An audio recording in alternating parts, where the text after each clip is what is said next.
Americans for Fair Taxation presents the Weekly Chairman's Report, written by Steve Hayes, president of Americans for Fair Taxation, and recorded by Bob Paxton, a volunteer with the Florida Fair Tax Educational Association. And now, this week's Chairman's Report. Hello, I'm Bob Paxton with the AFFT Chairman's Report for Friday, July 7th, 2023. This past Tuesday, Americans celebrated the 4th of July. Now, many likely associate that date with fireworks and meals with family and friends. However, the holiday celebrates the date when the Declaration of Independence was issued, emphatically telling England that the United States was no longer subject to English law, but was a free and independent country. We at Americans for Fair Taxation want to share with you an article about Thomas Jefferson and how he would regard America today. What if Jefferson were to revisit America today? Thomas Jefferson was born on April 13, 1743. In his lifetime, he saw his country transformed from an English colony to a country ruled by its own citizens. Remembered by many as the author of the Declaration of Independence, Jefferson also served as president and guided the young nation through 8 turbulent years. When Jefferson died on July 4, 1826, at the age of 83, he left a country and a people whose commitment to the ideas of the Declaration of Independence seemed firmly in place. On April 13, 2023, just after dinner, there's a knock on your door. When you open the door, you see a tall, slender man with red hair. He introduces himself as Thomas Jefferson. Now, you don't automatically slam the door and call the police, but almost against your will, you invite him into your home. Somehow, you accept that this man is not an escapee from an asylum, but that he actually is Thomas Jefferson. Jefferson's curious about everything, and he has a number of questions for you.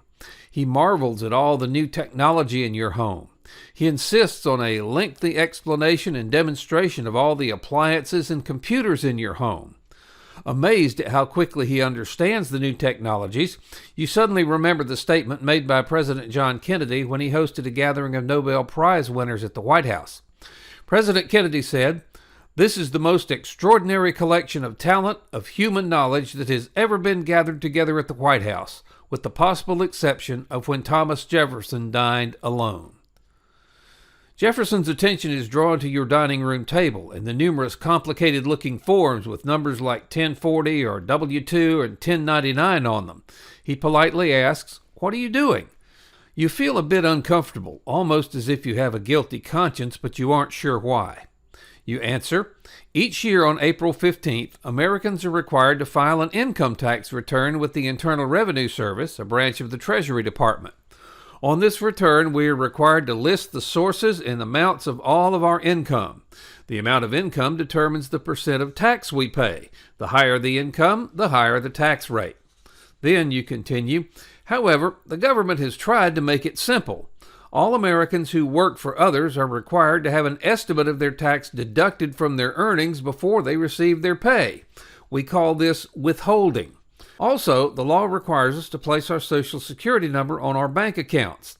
All banks where we deposit our money and people who sell stocks for us report the amount of money we earned in each account and on each transaction to the Internal Revenue Service. These actions are necessary because the government wants to ensure that all of the income taxes are properly collected. You see, they really don't trust people to pay." Jefferson's visibly stunned. "You mean Americans are required to tell an agency of the government how much money they made and where they earned it and even how they spent it?" "Yes," you answer. Puzzled, Jefferson says to you, "Well, the government must have had a really great financial emergency which made such a despotic tax system necessary to pay off a great deficit." You sadly explain that there really was no emergency. You explain how the admitted national debt is in excess of $32 trillion, and each taxpayer's portion of it is $249,403.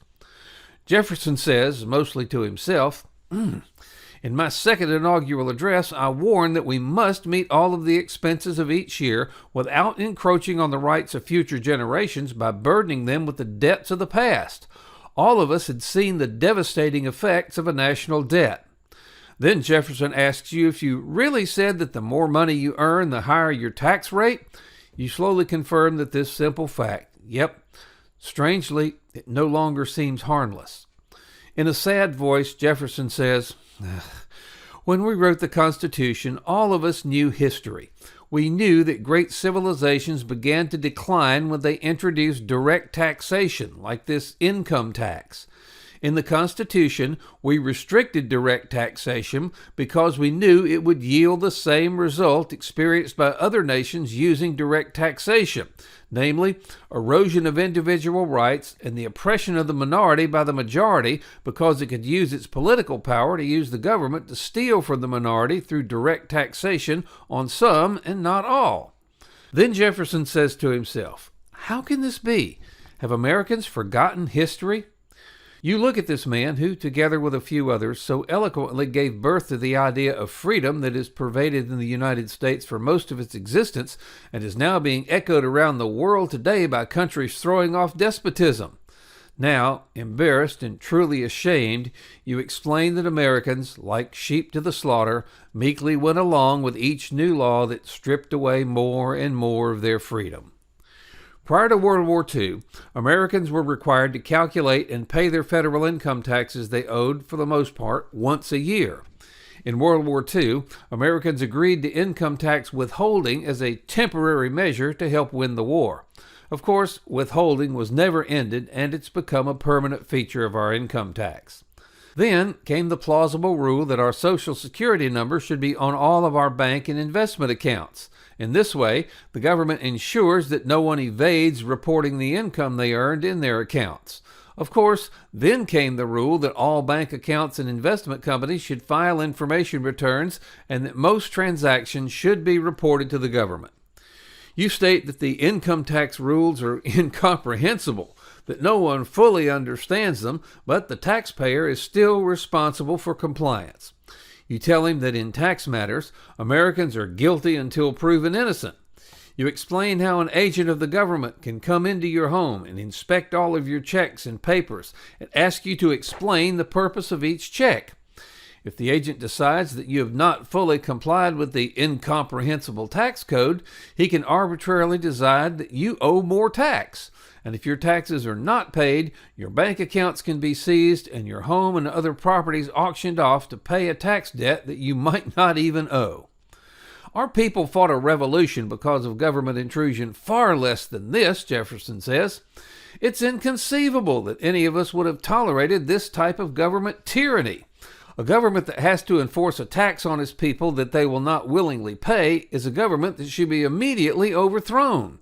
In a letter to James Madison in 1787, I said, "I hold it that a little rebellion now and then is a good thing, and is necessary in the political world as storms in the physical.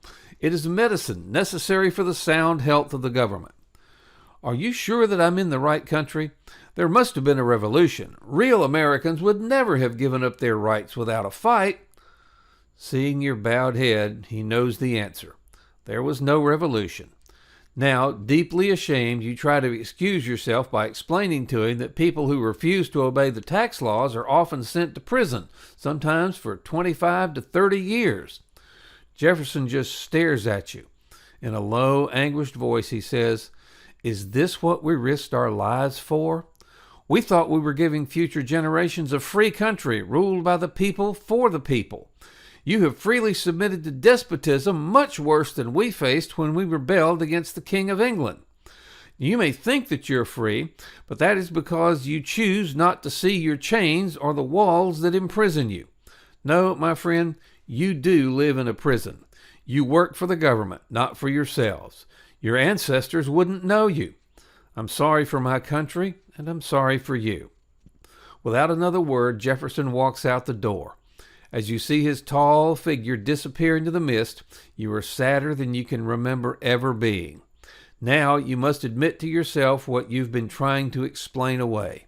What Jefferson said is true. What has happened to us is what Thomas Paine predicted would happen if Americans lost their freedom. Our freedoms have not been taken away all at once, but a little at a time. Jefferson could see it, and if you're willing to look, so can you. This has been the Weekly Chairman's Report, written by Steve Hayes, President of Americans for Fair Taxation. Check back every week for news and information about the fair tax, and learn why the fair tax should replace our antiquated federal income tax system. If you'd like to receive a copy of the Chairman's Report in your inbox every week, sign up at fairtax.org.